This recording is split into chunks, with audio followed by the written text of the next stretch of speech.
दोस्तों एक बार पुनः आप सभी का स्वागत।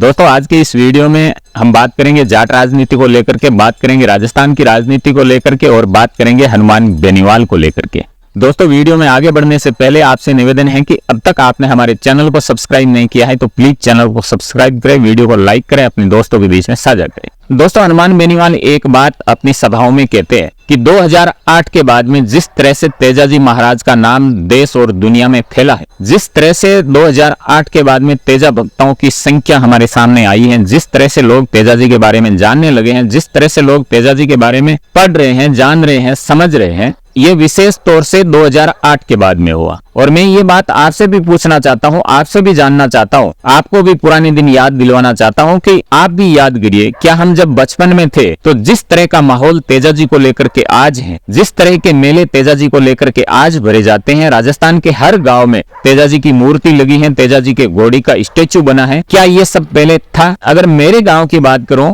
बड़ी संख्या में जाट मेरे गांव में निवास करते, लेकिन तेजाजी को लेकर के उस तरह की लोगों में ललक नहीं थी, उस तरह की लोगों में तेजाजी को लेकर के जानकारी नहीं थी जिस तरह की जानकारी आज हमें देखने को मिलती है। हाँ ये सही है कि तेजाजी किसान के देवता हैं, तेजाजी 33 कौम के देवता हैं, और जब भी किसान अपना हल लेकर के खेत में जाता है तो सबसे पहले वीर तेजाजी को नमन करता है, उन्हें याद करता है और किसी प्रकार की अड़चन ना आए इसके बारे में तेजाजी महाराज से फरियाद करता है। लेकिन इस बात में तो कहीं ना कहीं सच्चाई है। अब हम इसके पीछे सोशल मीडिया का जमाना है, उसको समझ सकते हैं, इंटरनेट की दुनिया है, उसे समझ सकते हैं कि हर एक नागरिक को, चाहे वो खरनाल गया है या नहीं गया है, चाहे वो नागौर गया है या नहीं गया है, चाहे वो देश के किसी भी कोने में क्यों ना बैठा हो, उनके पास में ये सहूलियत है कि जिसके बारे में उसे जो जानकारी चाहिए घर बैठे वो मिल जाती है। तो ये चीजें पहले नहीं थी, 2008, 2015 इससे पहले नहीं थी। आम लोगों से इंटरनेट की दूरी थी जिसकी वजह से बहुत सारी चीजें लोगों तक नहीं पहुंच पाती थी। लेकिन जब इंटरनेट का युग आया, आम हाथों में इंटरनेट चला गया, मोबाइल चला गया, तो उसके बाद में लोगों के पास में जानकारी का एक भंडार अपने आप ही आ गया। और इस बात में भी सच्चाई है कि जैसे ही हनुमान बेनीवाल आए हैं,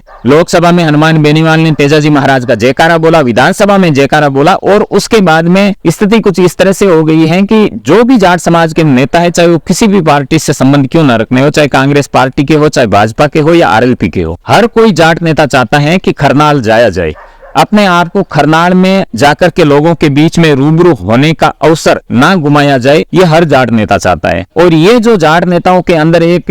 डर सा माहौल पैदा किया है कि अगर आप खरनाल नहीं जाएंगे, अगर आप तेजाजी महाराज के मंदिर में नहीं जाएंगे तो जो विशेष करके जाट समाज के लोग हैं वो आपसे नहीं जुड़ेंगे। राजनीतिक मजबूरी कहे या कुछ और है, क्योंकि आस्था होती तो ऐसे ऐसे नेता भी हम देख रहे हैं खरनाल में आ रहे हैं, अपने आप को तेजाजी के भक्त बता रहे हैं, जो पिछले 50 सालों से राजनीति कर रहे हैं। जब हम लोगों से जानना चाहते हैं कि क्या इन नेताओं को 2010-15 के पहले कभी खरनाल में देखा था, तो लोगों का मानना है कि हम तो इनके चेहरे से वाकिफ नहीं थे। लेकिन जैसे ही तेजाजी महाराज का नाम हनुमान बेनीवाल हर मंच पर लेने लगे, उसके बाद में हर राजनीति में जो अपने आप को स्थापित करना चाहता है या स्थापित हो चुका है, वो खरनाल की ओर रुख करता है। क्योंकि खरनाल को आज के दिन की अगर बात करें, आज के समय की अगर बात करें, तो राजस्थान के राजनीति का एक केंद्र बिंदु बना दिया है। मैं हर वीडियो में कहता हूं कि राजस्थान की राजनीति का केंद्र जाट समाज है, और जाट समाज का जो केंद्र है वो नागौर है, और नागौर का जो केंद्र है वो खरनाल है। तो खरनाल पर हर राजनेता इस उम्मीद में आता है कि तेजाजी महाराज के जो भक्त हैं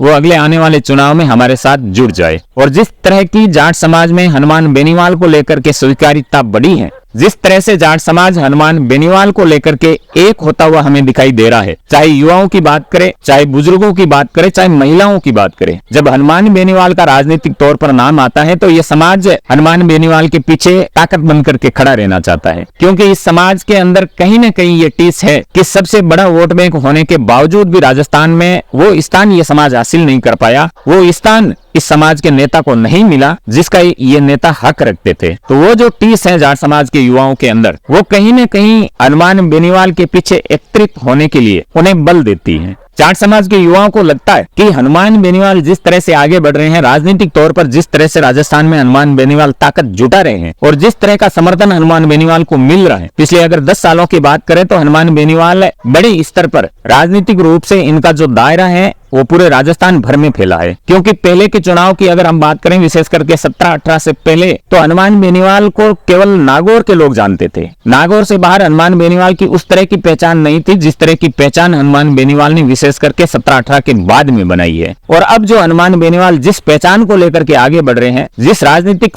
ताकत को लेकर के हनुमान बेनीवाल आगे बढ़ रहे हैं, ये जाट समाज के युवाओं में जोश पैदा कर देता है कि कहीं न कहीं ये ताकत राजस्थान की राजनीति के शिखर तक पहुंचेगी। इसी उम्मीद में लगातार हनुमान बेनीवाल के समर्थकों का जो दायरा है वो हम बढ़ते हुए देख रहे हैं। और दोस्तों, जैसे कि मैं वीडियो के शुरू में मैंने जो बात कही कि आज हर राजस्थान की राजनीति में अपने आप को स्थापित किया हुआ या स्थापित करने की फिराक में जो नेता है, वो खरनाल के चक्कर जरूर लगाता है। वो खरनाल आकर के ये दर्शाना जरूर चाहता है कि उससे बड़ा कोई तेजाजी का भक्त नहीं है। तो ये एक अपने आप में तेजा भक्तों की बड़ी राजनीतिक जीत है। तेजाजी राजस्थान के लोक देवता के रूप में पूजे जाते हैं, लेकिन आज जो राजनीति करनाल के इर्द गिर्द सिमट करके रही है, उसे बटोरने के लिए हर राजनेता आतुर है। दोस्तों, आपने अपना कीमती समय दिया, उसके लिए बहुत बहुत आभार। अपनों का ख्याल रखते हुए हमसे जुड़े रहिएगा। धन्यवाद।